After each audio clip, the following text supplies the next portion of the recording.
Hello everyone and welcome, my name is Andrew Can, together WeKanGame. In the last episode, we defeated Ripper Roo, and in this episode, we are going to continue on in the Lost City. Now right away, we have a new mechanic going in between the background and foreground, and as you can see by my life total, I accidentally made a mistake. I accidentally forgot to record. I guess I was so happy from being back from being sick, I didn't think about recording. So these crates with question marks usually contain lives, and unfortunately I won't be able to showcase those, but that's why my life count is at 48, as I believe it was like 30 something. And we have a couple of new enemies to be had here. We have these bats and their spawns. As you can see, that one bat hanging there spawns in his friend that I don't really know what else to call them. To be completely honest, I don't know if you can see it here, but there's actually a secret. There's a secret exclamation block that you can hit, and that activates secret crates that may not be here unless you hit it. And on this level in particular, you're gonna want to get 100%. And this is actually the crate it activates, so you need that crate to get the Dr. Brio ticket. So some important information. So there we go, getting rid of the bat spawns. Honestly, the bats are a little bit annoying, but they're not too difficult. They shouldn't be anything you can't really handle. If you climb up there, there would have been an extra life, but as I said, failed recording, got some of the lives already. But I'm going to make my way through here to get the second Tanya ticket. Tanya token, as I found some of you call it, which I guess either works, the alliteration's there. I just don't know, it looks more like a piece of paper to me, I guess, looking at it, than a token. But either way, you get the point across. They have Tanya, and that's all that really matters. Now these are jumping lizards. They help you progress, actually. So what you're going to want to do is get that jumping lizard and then get on top of those crates to make your way here. And in this segment, we have to go upwards. We have a little bit of upwards platforming, and this timing is very important here. But as we're going through this Aztec wall, it's very important to note I love the design of this this temple, this lost city. It really gives a reminiscent feel of like the Mayan Indians and the Aztecs, all while giving it its own unique thing. When researching, I actually found that's where they drew some of the inspirations for this level. If you couldn't tell, Crash Bandicoot, a bandicoot is an Australian native animal. So what they wanted to do was kind of give Crash a global appeal, so they took inspiration from all around the world. Now, I find it really interesting when games do that. So you'll notice designs and influences from real world things in this game, which I really enjoy. But this segment, the timing is impeccable. And there we go, barely made it. Barely made it. But we can actually go in the background here to this segment here where we will have the final Dr. Brio ticket. Alright, here we are. These tend to be a little bit more difficult because timing's a lot more important here. And as you see there, just barely made it, but luckily we'll bring our lives up to 50 in this segment, so can't complain too much. I like the background images of that cart just going overboard. I find that kind of cool. So I'm going to want to make our way here where we see the doctor and he explodes on impact. But with that, we have made it through and we'll return to the main level.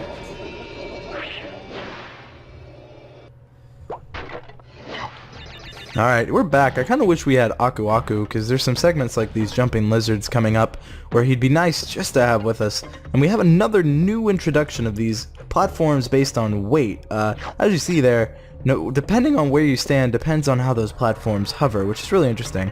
Now, this next segment is all about timing, these next couple of platforming segments. So what you're going to want to do here is jump here, jump back, and wait for him to jump to you, so you don't have to worry about dodging him on these two little platforms. Next challenge is these bats. They're going to be a constant threat in this level.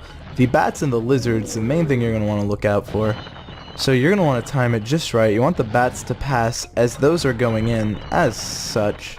Actually, they can go in now, and that way you can jump. Alright, made our way here. I'm just going to get rid of that spawn just because I don't like them. Now this segment I do not like at all. It's very, very challenging. And I guess maybe that's why I don't like it. The timing is really difficult. You gotta basically wait for them both to go out at the same time.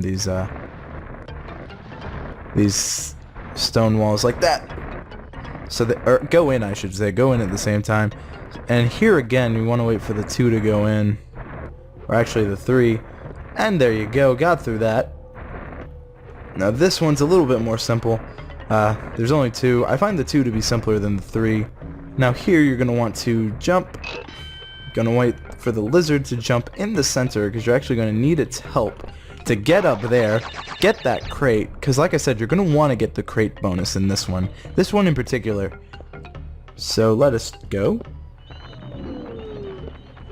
Like I said, I'm still unsure if I'm going to 100% this game, but as it stands, it seems like I might, honestly. But we'll see. You're going to want to be very careful here because these lizards can knock you off because you can't spin dash attack them. So that's something to note. Now here is your 3rd Tanya ticket. Lucky enough to get that. Alright, and here we are. This is much easier than the Dr. Brio stages. But good place to grind for lives, as always. And 31% completion, bringing our life total up to 56. But let's return to the main level.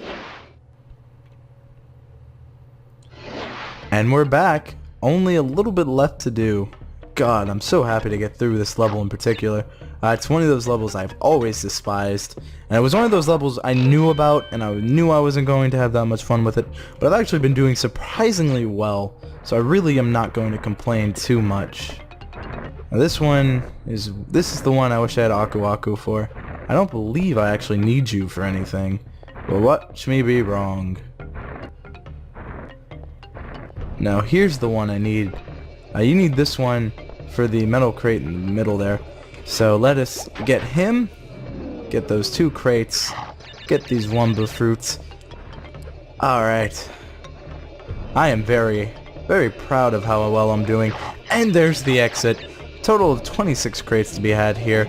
And let's leave this lost city. It was lost for a reason. And I believe with that, we have collected perfect, thankfully, and you'll see our 4 gems, and we get the green gem. I know I mentioned in a latter episode that you need to get the colored gems to access secrets. So now you have the green gem, and with that I'm going to save. 32% completion, 12 out of the 32 levels done. Very happy with that. Can't really complain too much with those results.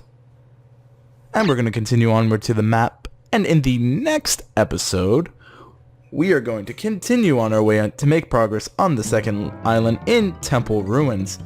But with that, thank you all so much for watching. Let me know in the comment section below, what did you think of those ruins? What do you think of it taking inspiration from the real world with the Aztecs, the Mayans? I'm really curious to what you have to say in the comments below. But with that, thank you all so much for your time. Thank you all so much for watching. And as always, I hope you have a great day.